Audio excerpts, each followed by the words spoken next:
always felt all those prospects. They would very point of carriage to the long term. Their acceleration point. And at the patient level, changes that are happening so quickly on last 4 years. For example, all of ODM from the solid treatment. So when I trained and worked in England, and then I became with sports.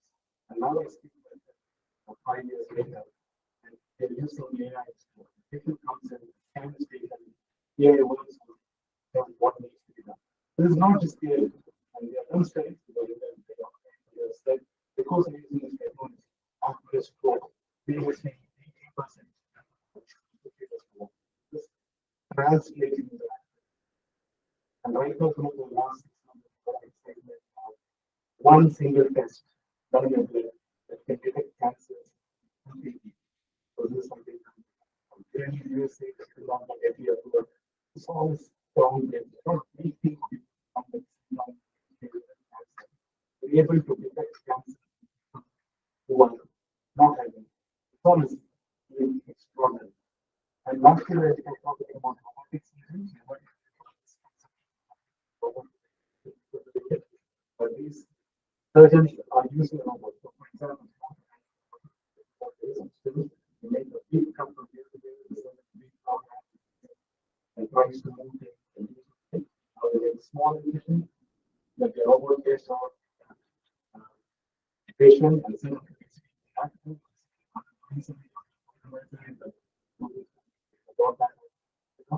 and operate. This accelerating going back. The reason I getting this robotic is because traditionally the master is still they also for the last 5 to 6 years, Indian based company. I don't know if you could hear about investing in them. And this company is come out with third, it's almost like ISRO type thing. Do it better, do it cheaper, soon start with that. I think it plays an exciting point in the future. I can't wait to hear what experts have. So, because you're evidently placed. What do you see as exciting areas in 5 years? Yeah. If you look at India, I think we still have serious problems trying to access in fields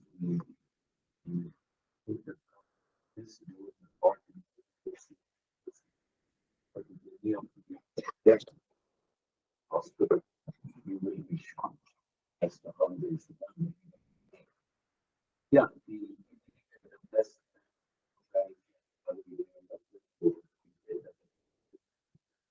but I think it is to democratize the services to the single economy do that. And we think all the technology wise, we can talk about more about it.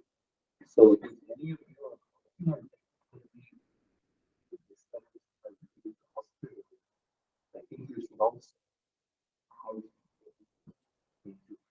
to the adoption that might be had some cases for you or at least prove your concept. And if you are looking at the global market, it's huge opportunity. The healthcare system is more administratively challenging than care. The cost for the patient going up. It is a very lively program. So you're looking at $9,000 access healthcare insurance, and that will be all. And if we bring success to India, with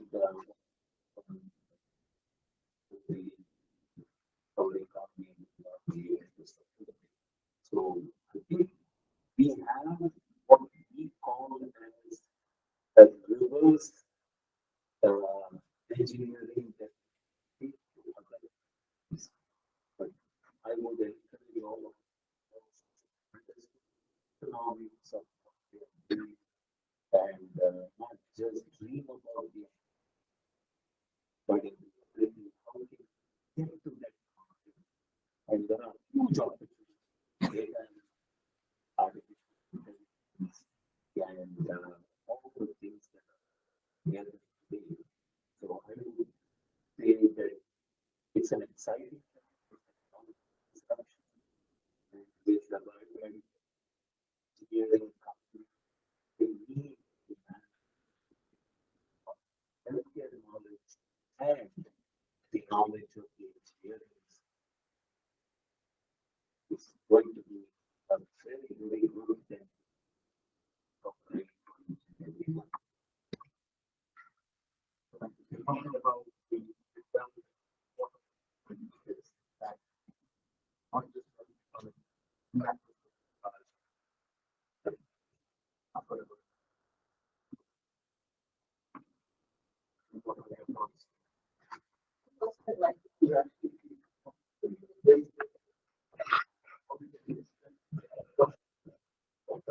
Whatever we say, how we take it.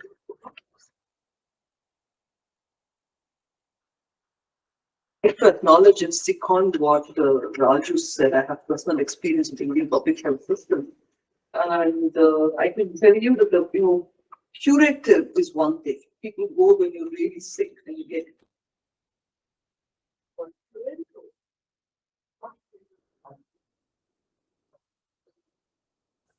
to women when they need it, or prevention of just vaccinations for preventing routine diseases. So there's been a lot of improvement. You see state to state disparity. Your point about PHCs, I would say almost every PHC in Tamil Nadu, there is the first thing I go and see is they have a tap and the tap water does flow. It usually does.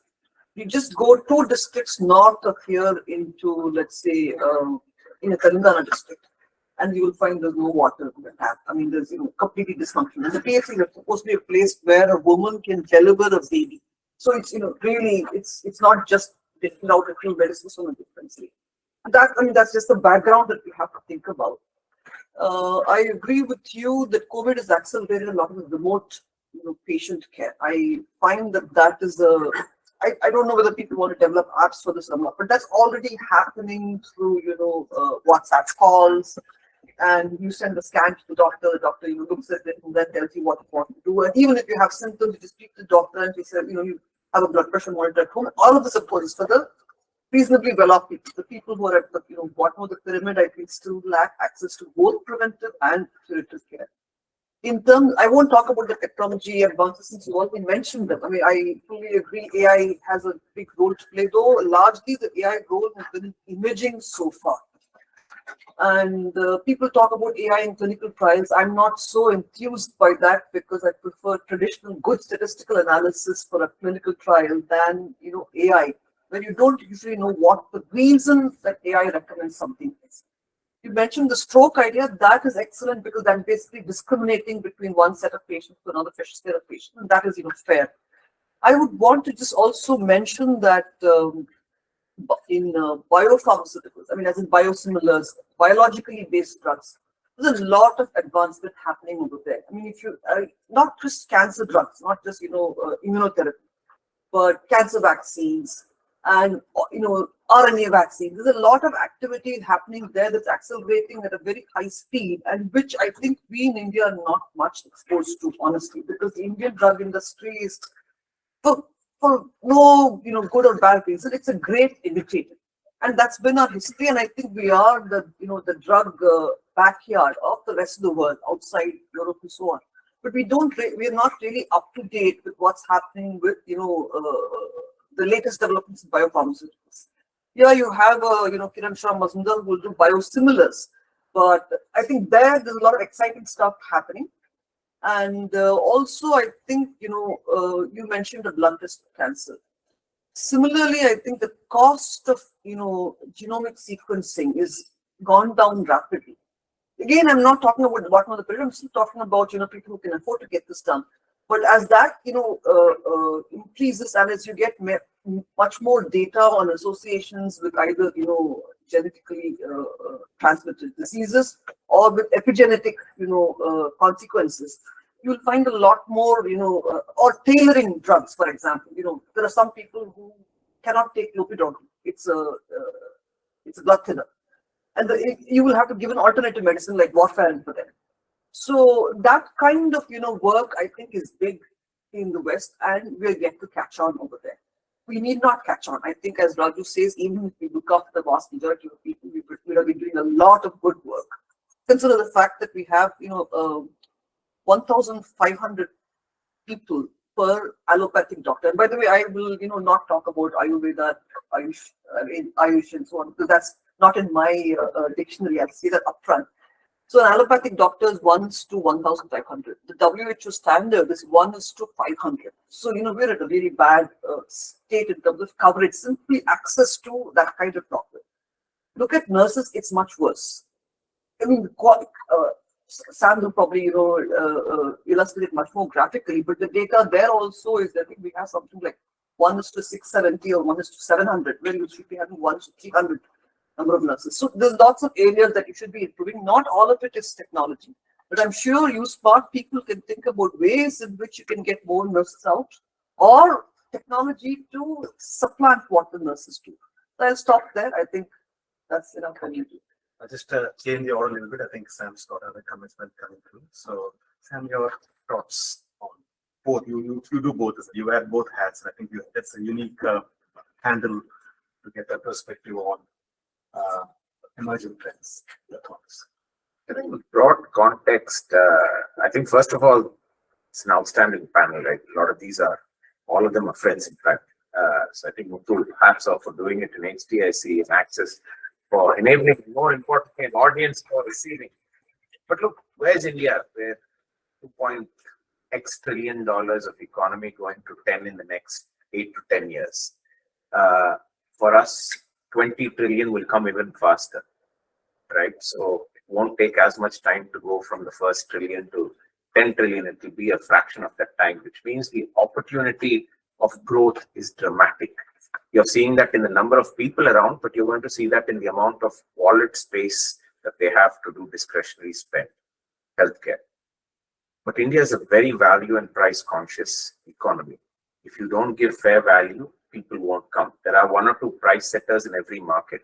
Yes, if you want 7-star, you go to a Taj or in healthcare, we joke there are a couple of these 7-star hospitals nowadays, Apollo and a few of the others. But the reality is the 99.99% of India can't afford that.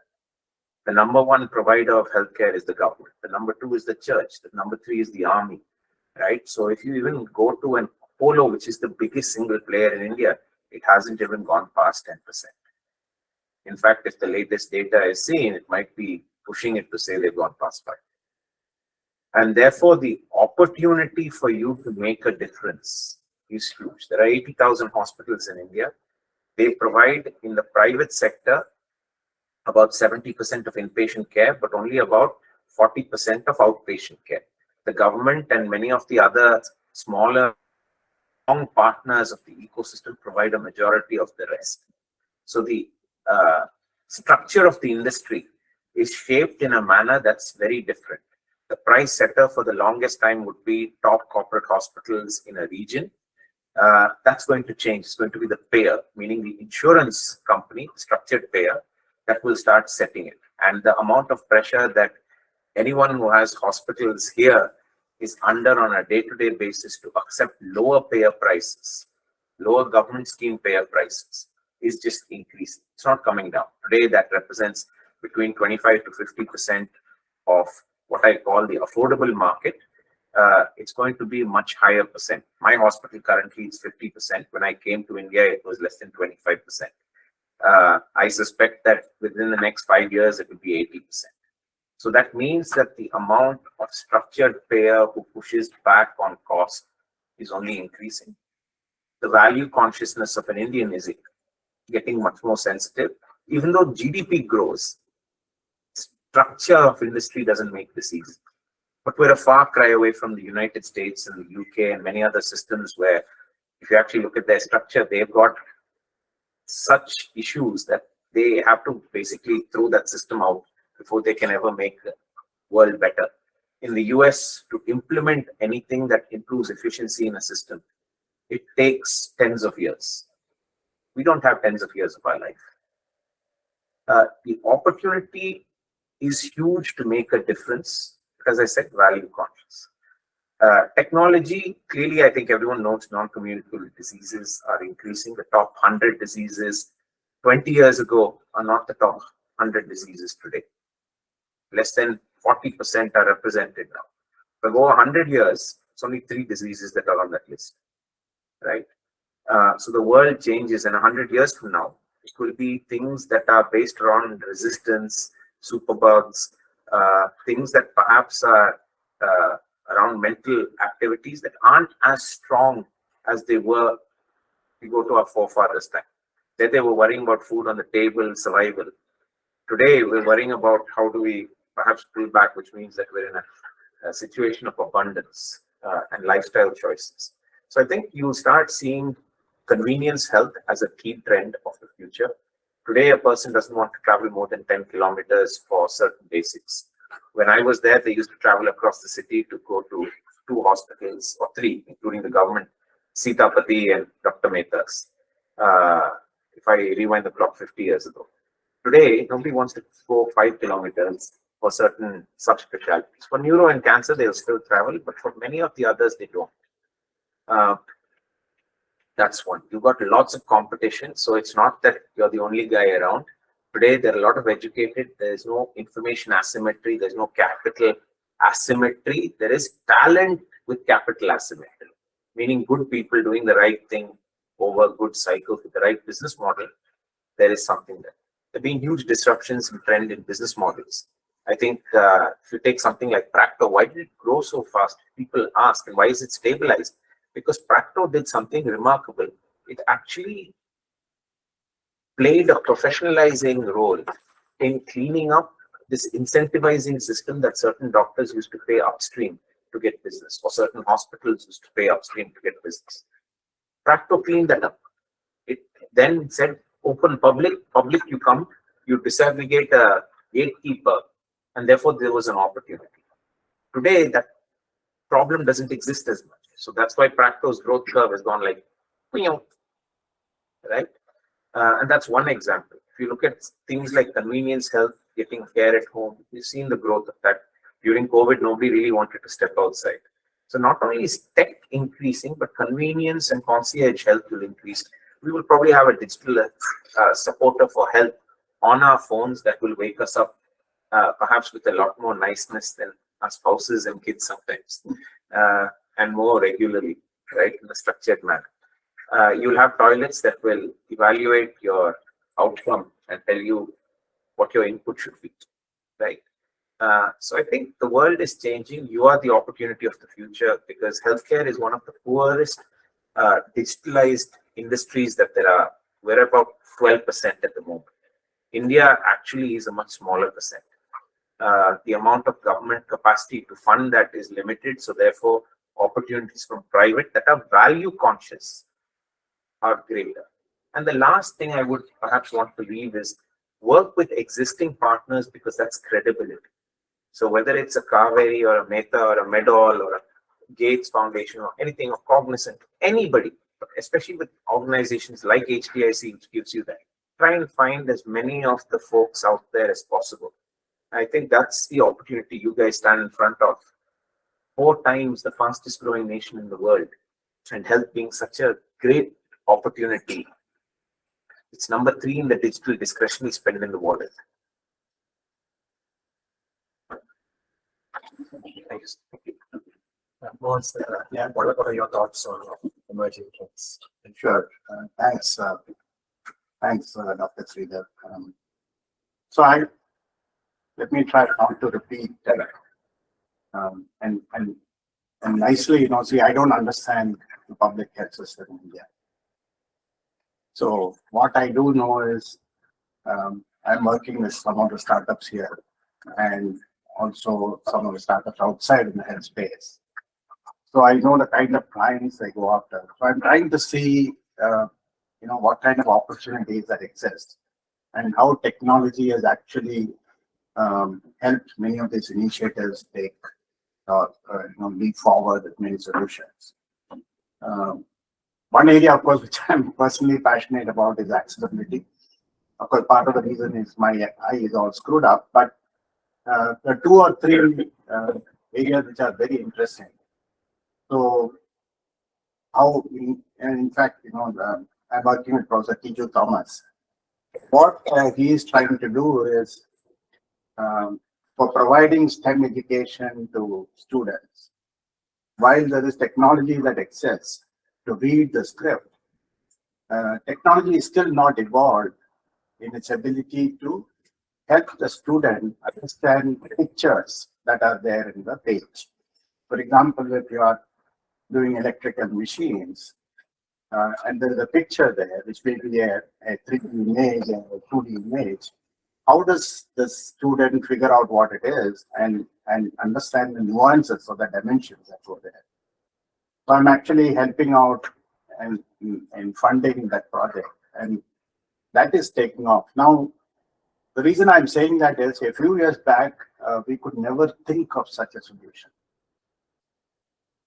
So to me, that is a brilliant example of an initiative being taken by IITM to help disabled students.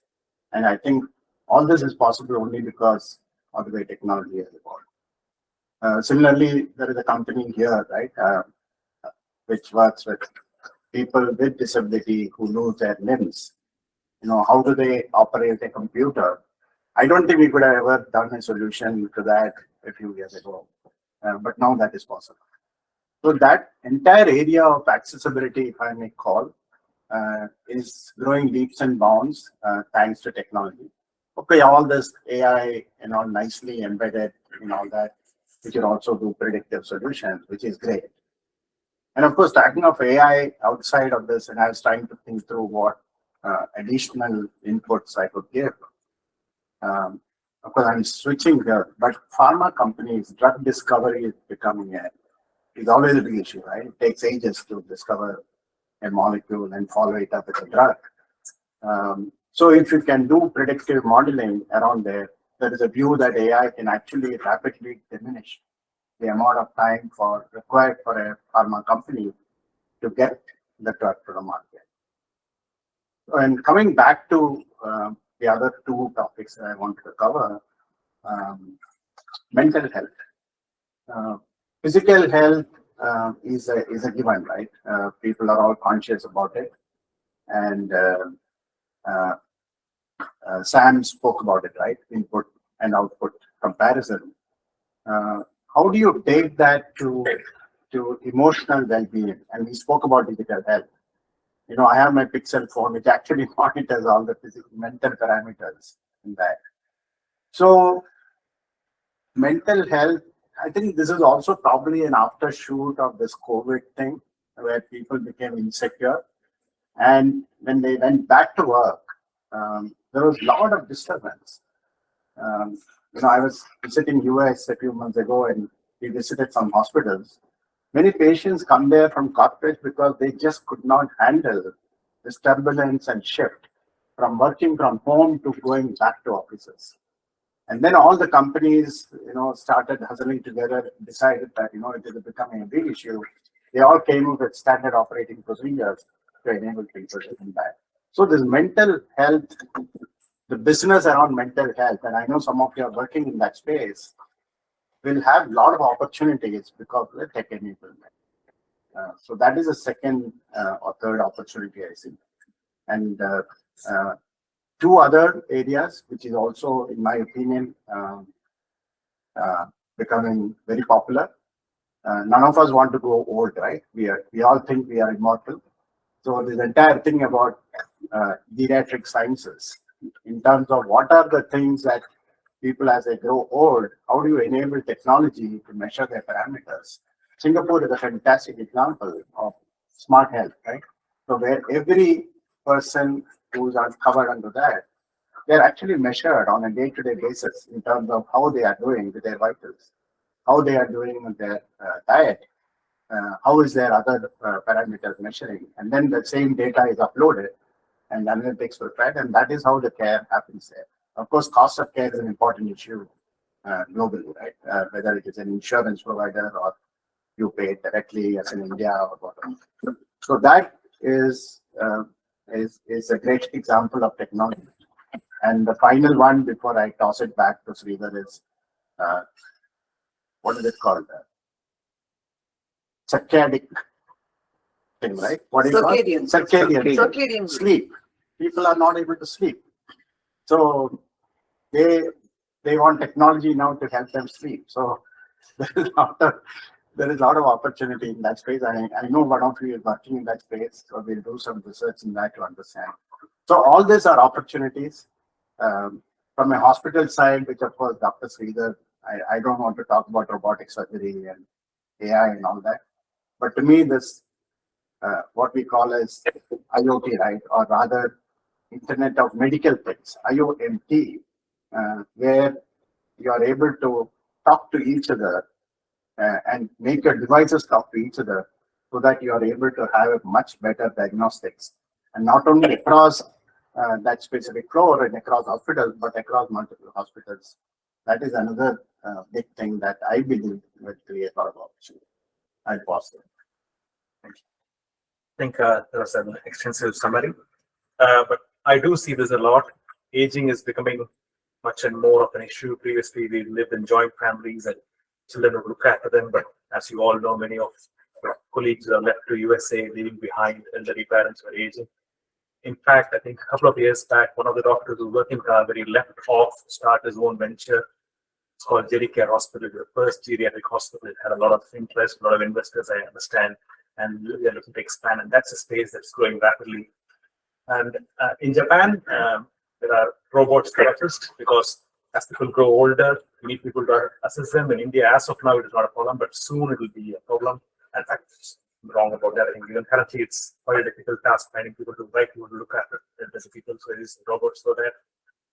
And it's definitely one of the biggest issues. When I worked in UK, this demographics was completely skewed. There were more people over the age of 80 living in the UK than in the 0 to 16 age group. Fortunately, in India, it is at present is not so, but we are headed in that direction. And anything related to aging always evokes a lot of interest from both technology and investors. Now I would like to open the floor off for you guys to have a chance to interact directly with people here and ask questions, because we're talking about things on a broad overview, but I think there's a chance for you to ask questions about what you're doing and see what the panel here can advise you more specifically. Is it all right if I do that? I'll be back in about 30 minutes. So the board of responsibility is not asserting.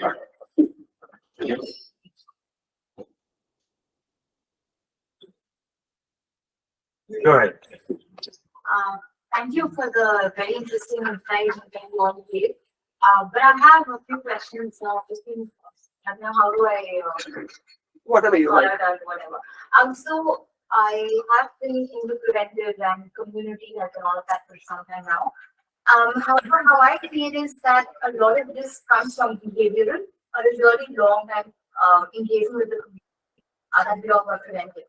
And so one of my ideas are actually towards preventive, and I was absolutely stopped because they said that the community or that India is not ready for it, and it takes a lot of time for a change to happen. So I'm not sure if technology or startups or something which needs to be very fast can come and play a role there. What do you think about it? I feel the government and the behavioral change in itself takes a long time, so probably something like NGOs and the policies are the ones that make a little bit of change over the years. Yeah, if I wear my startup hat, absolutely, I would say that if I tried to get into preventive medicine, it would be a hard sell. And to your point about social and behavioral cultural change, I mean, that takes a while. It's happening. India today is very different from what it was even 5 years ago. So because of social media and now even my not the auto driver, I'm thinking even the guy who's in Bihar running a farm, even he has a smartphone. So that certainly is helping. But I do agree with you that if you try to, you may not find a viable business model in which to make preventive healthcare your forte. My name is Sriram. It was a great talk that we had, and I am one of the co-founders of Sister Care, a PCOS health and wellness platform based out of Chennai. And we are incubated at HDIC, and we are doing our pilot with Kauvery hospitals. So I wanted to ask, like, what is the direction of the femtech and opportunity that is prevailing in femtech? Because we we work in menstrual health, we work in PCOS. So we are seeing a little bit of what do you say, opportunity at the same time scrutiny with respect to there is no full size sample space that has been taken into account for a full-fledged research in PCOS in Indian population. So, what do you think? There's a number of competitors already in that space. I've seen at least 3 or 4 other companies, some out of IIT Madras, some out of Pilgrove, some out of Bangalore, I think. And most of them do start with PCOS as a focus area and then diversify into menstrual calendar and then the antenatal to postnatal care, entire cycle. So it's a competitive space and you'll have to fight hard. And, if you want to be, you'll have to think about profit. I always say, if you're a startup, your role is not to be good to everybody. Your role is to make a profit without being evil. So that's the only thing that I can say to you. And to your comment about PCOS research, it's actually a much, it's not a well understood area, as you would probably better know because you're a medical professional. But I think it has such a diversity of, so-called associated symptoms, no specific cause. Sometimes the cause, is treated as hormones. Not always. Sometimes they say, people say that if you're fat, you're likely to have PCOS, but that's not the case. If you're thin, also you can have PCOS. And so, to your point, it's not just in India that it's not well researched. It's across the world. We don't find much research. Now, there'd be very good ways to get that research going. If all you could do was to, get the data aggregation of all the women who ever turn up for some kind of, either fertility or non-fertility related, issues and aggregate the data. But nobody's thinking about that. And finally, I see that as a research and academia job, not your job to do it. I mean, I don't know if I've answered your question. I suppose I haven't given you a straight answer. Let's see, whatever you're doing, try to make a look at a profitable path. So let me add to that. I think femtech is going to be a huge opportunity because I don't think that the awareness is there. Whenever you find a sector where the awareness is very low, to the point that Padma talked about, I think your challenge is, do you really understand what the issues are? And what are the problems? There may be, when we were all starting IT companies, everybody was starting. All of us made a great living. So don't get scared by 4 guys are in Bangalore or Hyderabad. Sorry, Padma. That's all right. I really don't think people like us should wake up because the market is so huge, right? But for you to be successful, you need some funding. And you cannot afford the fundamental research. So how do you collect the data to address a specific problem? You can't bite the elephant. You have to bite one chunk. So figure out how can you create a focus group of 1,000 or 2,000 women from whom you can get the data, and whatever your solution is, how does it become, how do you get the cost benefit for the customer, right? If you can crack that, you are a unicorn. It's a huge market. And I know of several people getting funded, and those apart, you will have a value if you really understand the play, because when you get hundreds of millions of dollars, the scale, the scope at which you are trying to solve and the pressure is different when you're not that heavily funded. So I would encourage that. I have taken personally IBM head on in imaging technology, and we made a very good living. And so I would encourage you guys not to get intimidated by big names. Great point, Rajan. I didn't mean to diss you and say that it's not a space that you have to be in. I'm just saying that there are multiple competitors, so you have to figure out something that differentiates you from all the other 3 or 4 or 5 players who are in it. And the one thing I would add to what Raju said, I think even more than understanding you're never going to, be doing research into what causes PCOS and why. That's not your focus. I think your focus has to be, can you build a community that's loyal, stays with you, and is self-generating in terms of, adding to itself. That I would say is, so what value can you offer to them that keeps them coming back to you and getting their friends into your system? No, I think from PCOS to the menopause to the whole cycle it is one of the toughest things that I learned what a woman goes through. Pardon for my ignorance, right? Till I got into diagnostics and started spending time on these problems, I would say that there is a huge opportunity. And I think the challenge is, do we know how to create, first of all, understand the real problem? And it comes in multiple shades because of the multiple hormones that get created at different stages. So, multiple symptoms also. And that's where one but that's why it's fun. Yes, it is. It is fun. We are trying to, what do you say? We are trying to democratize and destigmatize PCOS on one hand, like reaching out to tier 2, tier 3 women. But that is where we get the resistance from because of the complete lack of awareness about the condition. And on the other hand, there is a much focus. We play into mental health also. Yeah. So because physical and mental health play a major role in PCOS management. So on the other hand, when we look at the tier 1 cities, metropolitan cities, women are aware of the condition, but still there is a lack of resistance in order to pick up the services. It is that is where a stark contrast is happening, but it is prevalent across India. Yeah. So that is the issue. About 25% of women.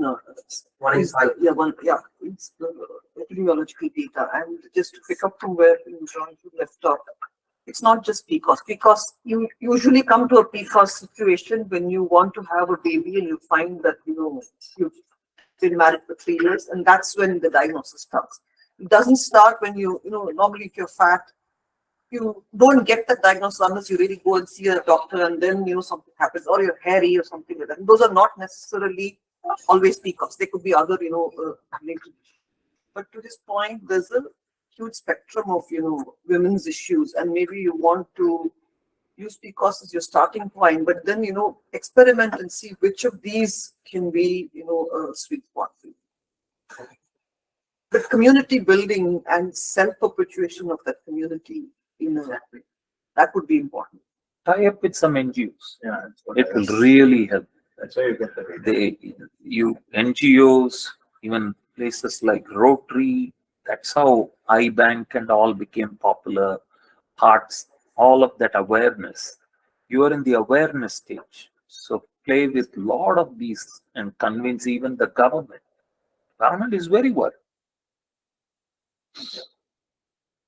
We run an NGO called Healing Fields, based out of Hyderabad. I've connected with them. They do exactly the same. Thank you. Anybody else? All right, so thank you for all the insights today. It's really great because we have been working with not a lot of medical experts, and it's really great. I would like to ask a question about AI specific. So in 2019, Google released a PaLM medical model. It's a language model for medical purposes. And once they deployed it in the outpatient department in like around 1,000 hospitals in US itself, it was shown to give out about 18% better, output to the patients than existing OPD doctors. And we're talking about predictive healthcare research. OpenAI, the research foundation, they have open research. They recently released a research paper about how it's going to impact jobs, and medicine was close to 99% that it can get impacted. Now, this is a very good term, very good thing in terms of democratizing healthcare and then giving healthcare to all people and giving people control on their data and make their data helped them helping someone, taking it somewhere. But doctors are not really fond of this because the prediction which OpenAI gave us that in around maybe 10 to 15 years, most of the OPD department may be actually removed completely with the help of these research language models. So, like, we are working on similar to having a data management system. How do hospitals use this, and isn't it something against them, and how do they look at it? Sridhar, you should answer. Firstly, whether we like it or not, nobody can stop the progress of technology. But I would like to disagree with what is being said there, at least from where I stand currently. I do not see AI as a threat to medical practice. Maybe some jobs like pathology or radiology, but even those, I don't think there will be loss of jobs as such. See, 10 years back, probably exactly, IBM Watson came out with this huge claim that they're going to change how it's happened. They use the same words, they're going to democratize healthcare, and somebody sitting in a remote corner of China could access the best cancer experts there. We all know what happened. Generally, with technology, what I find is that there's a lot of little bit, I don't know how to say it, maybe bravado involved. You have to project confidence, and probably you don't know. And that is very important when you are trying to get your investors excited. They're trying to build people whom you want to join. But healthcare is different. It's a completely different domain. It's about life. It's about people's bodies. And there is something sacrosanct about it. And we should not be making this statement without having the evidence to back it up.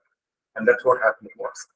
I think all these things will help healthcare, but they'll all assist healthcare professionals. They're not going to replace healthcare professionals. 5 or 10 years from now, you'll not have AI replacing doctors, but you'll have doctors who use AI replace doctors who don't use AI. That's all this is. I do not see it as a threat. I see it as something that we're going to integrate with, who will make our jobs easier. Like I see 10 patients now, by using whatever outpatient system you have, I would have the information faster. I'm probably able to see 25 patients, or be able to approve what these things are saying. One of my friends started an AI-based solution similar to what you're saying. They focused on about 30 diseases, and they developed 20,000 questions to train the AI models. But he was still complaining. For example, a patient would complain of stoma pain, stoma, which is basically an opening, and the AI would give the solution for stomach pain. A man would go in and say he's got discharge, and the AI would pull up what would be used to treat vaginal discharge.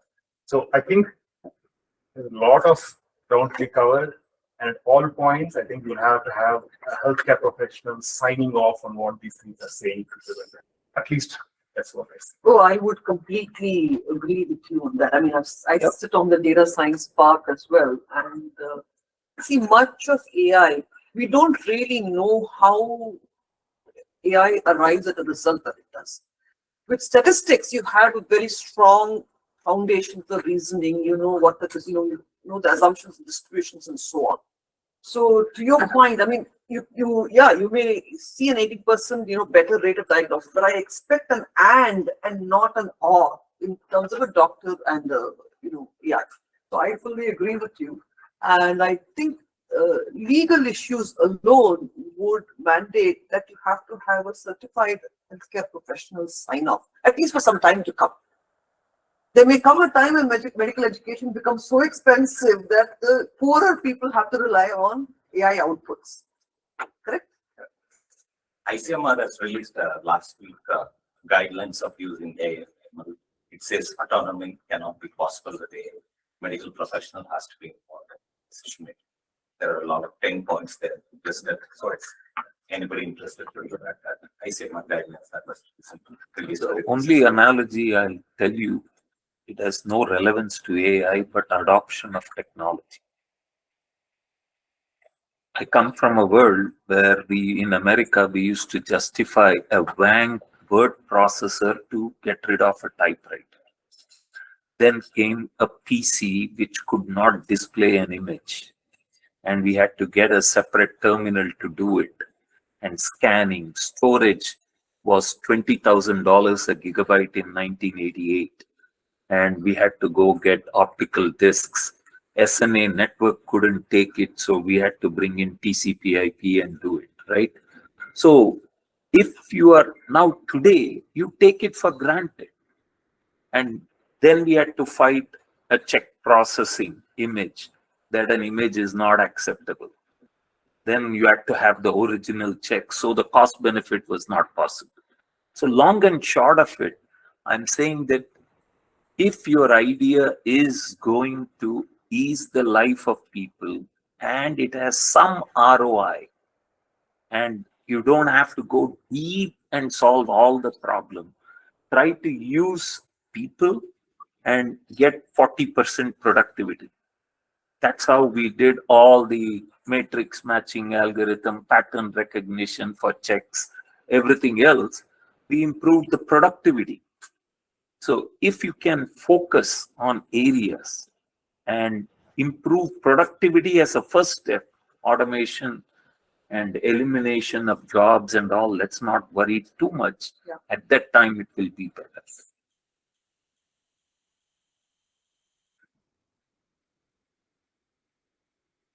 Good. Yes, Which may not be very good, but just as a point of view or a suggestion that I want. How would one put up a USP when it is a services related?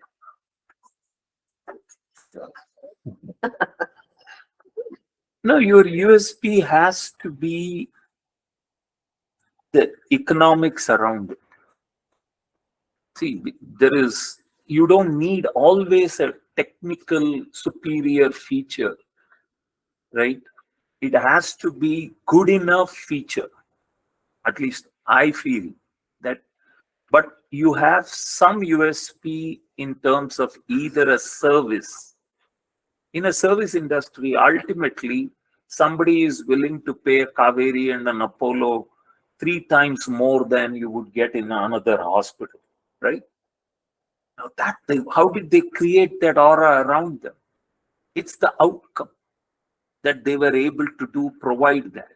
So if you can provide, I'm not able to understand your question specifically, but if you can provide that satisfaction, I really think that the customer will pay.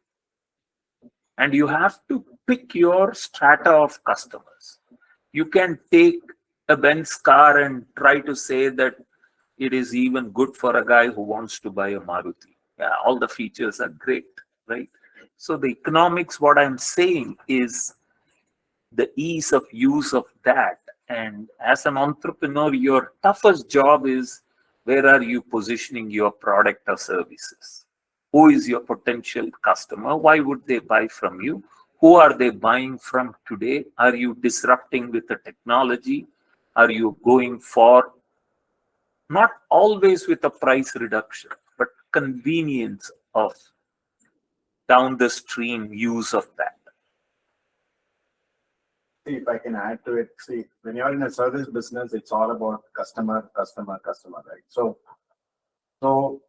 if you know who are your 1, 2, 3 clients and paying clients who will pay you for what you do, and if you have studied that customer well enough to understand his or her problem statements or the future direction that they want to take, and if you are able to tailor a service solution around it, that is the word you should look into. See, USP is a three-letter word, right? So you need to look at what your customers are looking for. So if you have 5 clients and if you know what they want, if you're able to do things better for them, then you have made your mark. So your word should be limited. The smaller is your word, the better for you. And that's it. Just add a last word to that. See, USP is one of the many marketing and management jargons inflicted on us by Philip Kotler, and now adopted by every unthinking VC. See, that's so I don't get so hung up on that. I mean, make yourself indispensable to your customers and expand your customer base. I mean, to my mind, that over time becomes a USP, and no USP is eternally a USB. Everybody People catches up. Yeah. I'm Shivya. I'm from Spectrum Solutions, and our product is Health at Type. So what we are doing Your is product is what? Sorry. Health at Type. Health? Prescription pad. Health at Type. Okay. Bad. Yeah. So we have just started, and we are targeting Tier 2, Tier 3 cities. So what we are trying to do is we want the prescription to go from the doctor to the patient directly. It's a simple concept, but I just need suggestions from you for people. Like we have targeting gynecology doctors and pediatrician doctors, where there is a huge repetitive customers on who need the prescription and scan report. So what we are thinking of is like doctors can send the prescription from we are developing a tablet-based prescription pad. So it's a clinical management system. So as said, like USP, everywhere where we go and pitch a product, they're telling it's already there in the market. It's already there in the market. So what we thought about was to give a ease of use product, and so that we are taking the handwritten to text in the concept of the prescription writing and validating with the doctors. And now we are currently targeting the gynecology doctors, so that we are converting with the FHIR-enabled model, so that we directly have the standardized unstructured data converted to the structured data, and so that data prescription will be shared with the PHR of the patient. This is the model of our health type. So I just want to know, like when we speak to the investors, or like not the investors, when we speak to as our startup innovation park, everybody is asking like USP. They are more asking. But what I am thinking is, I want to go to the market. Already I am speaking with doctors, and we did our MVP, and we showed our design, and they are quite happy with it. And so we are again validating the design, and we are developing stage. What we want to know is, everybody has that uncertainty question: will this product pick up or not? But as a founder team, we want to know, like, do we need any? Currently we don't have any mentors as such in place. So should we go and search for a mentor, or should we onboard the doctors whom we speak itself as a mentor? No, it's a very tricky space that you are in. I don't want to discourage any entrepreneur ever in my life. There is a niche for every one of you. My instinctive answer to you would be is, while others are talking, go get 100 gynecs, make them use it.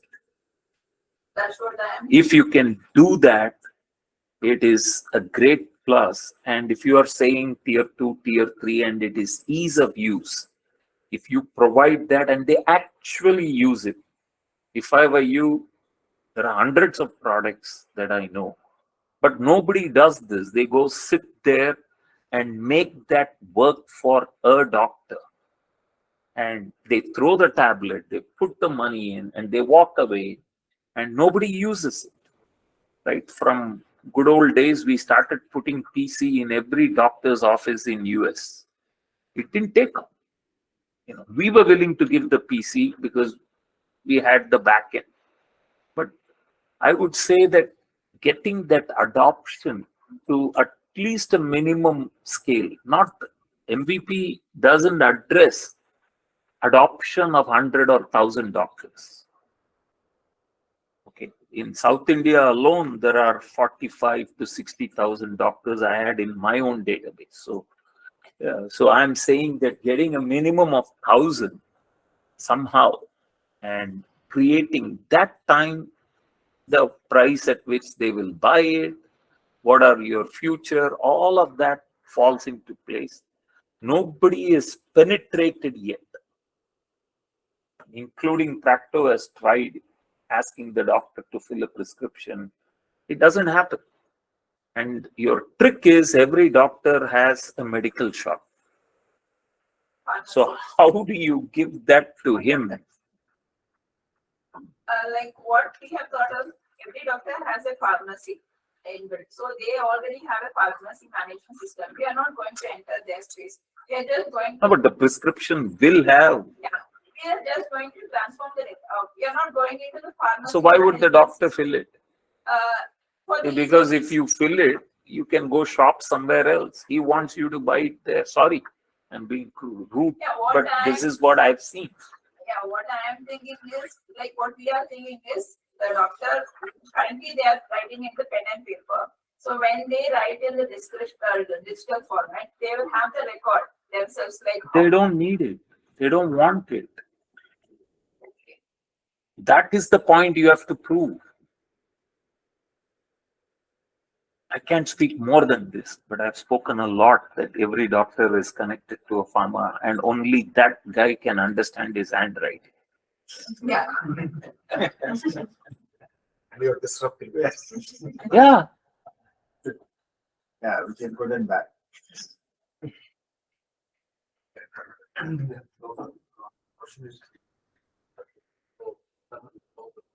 My name is Mithilesh. I spoke about Jellicoe Hospital. How to go about the token for geriatrics population. I'm from there, I'm from the new district. I was faster earlier. How who is aging in care. Right, and there is a doctor whom I met in Madras Medical College. So it was the first gerontologist from the entire Mehta. And we talked to each other when I went for the field work. We are planning to do something for the elderly population there. So if you would mentally or guide me, that would be very helpful. How to go about it to this guy. But you want to open a hospital or you want to use technology to Use a hospital. Something like that and protect. or after running my own hospital? None of us have done that other than Sam. So Sam is the only one who He runs said to come hospital. back, but he's part of IIT and should be able to reach out.